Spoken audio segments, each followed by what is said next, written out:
Hey there, it's Denise, and I need to say this out loud. Enough is enough.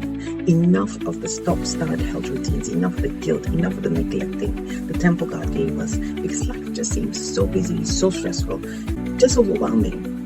Been there, and I have made a decision. No more. That's why I created something new, something bold, something kingdom, and it's called Temple Keepers.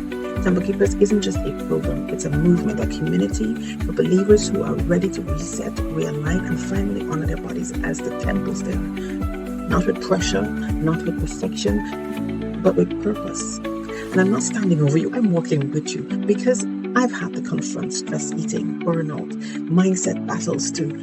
But I also know this, when you decide to honor your health and, as a spiritual act, everything shifts. Your peace, your clarity, your energy, your purpose.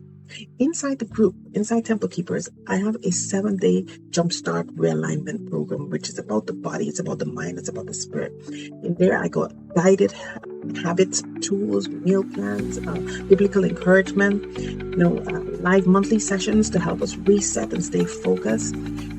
I got some fun challenges for our community, and I'm working on a victory tracker wall that is going to mark our milestones so that we can celebrate each step that we make. Exclusive member streets and partner discounts. This is practical, it's powerful, and it's rooted in kingdom truth. So if you're feeling a nudge, if your spirit is saying, this must be the year I take my health seriously, then don't wait. Join me in the Temple Keepers and let's do this together. It's not just about weight loss, it's a purpose, it's a peace, it's for obedience. We're never meant to walk this alone, but the temple does matter. Let's rebuild it brick by brick, decision by decision, in God's strength, of course. So click the link below and join the movement. Let's honor God with our health together.